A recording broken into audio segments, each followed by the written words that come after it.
Hiniling din ni Pangulong Marcos Jr. sa Kongreso na palawakin pa ang income tax exemption para makasama rito ang mga manggagawang kumikita ng hindi tataas sa 350,000 pesos sa isang taon. Inaasahan naman na maaprubahan sa Agosto ang panukalang tax relief package. Ang detalye mula kay Vel Custodio. Target ng Kamara na maaprubahan na sa Agosto ang panukalang tax relief package para mapatupad ito sa January 1, 2027. Kasunod ito ng hiling ni Pangulong Ferdinand R. Marcos Jr. sa Kongreso na palawakin ang income tax exemption para masaklaw nito ang mga manggagawang kumikita ng hindi tataas sa 350,000 pesos sa isang taon.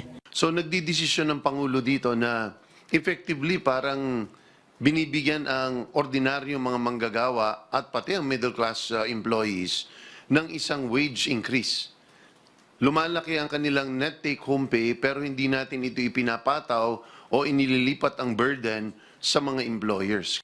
Ayon kay House Committee on Ways and Means Chairperson Miro Kimbo, target ng Kamara na maipasa sa ikatlo at huling pagbasa sa loob ng Agosto ang panukalang tax relief package ng Pangulo kasama ang mga panukalang sasalo sa mawawalang kita ng pamahalaan.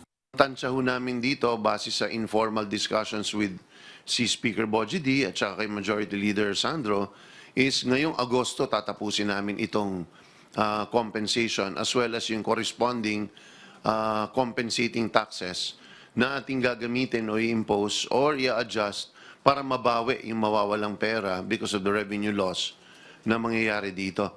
Kabilang din sa mga panukala ang pagbabawas ng income tax, tax exemption sa maliliit na negosyo at tax amnesty para sa mga hindi nabayarang buwis at mga kaugnay na multa. Ayon kay Kimbo, sa January 1, 2027 pa magkakabisa ang pagtaas ng income tax exemption dahil nakaplano na ang koleksyon ng buwis at gastusin ng pamahalaan para sa 2026.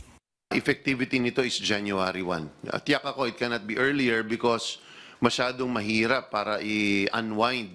Today, ang computation ng BAR, pati ang ating budget, ay dependent doon sa tax collection as computed on an annual basis. Target ng Kamara na maipasa sa ikatlong pagbasa bago ang break sa Oktubre ang panukalang tax amnesty para sa mga hindi nabayarang income tax, estate tax, VAT at iba pang tax liabilities. Pinag-aaralan din ang pagtaas ng buwis sa mga heated tobacco products at pagpapalawak ng saklaw ng buwis sa mga sugar-sweetened beverages. Isinasaalang-alang din ang mas malawak na pagpapataw ng buwis sa mga single-use plastic kabilang ang mga sachet upang mabawasan ang polusyon at pagbaha. Vel Custodio para sa Bayan.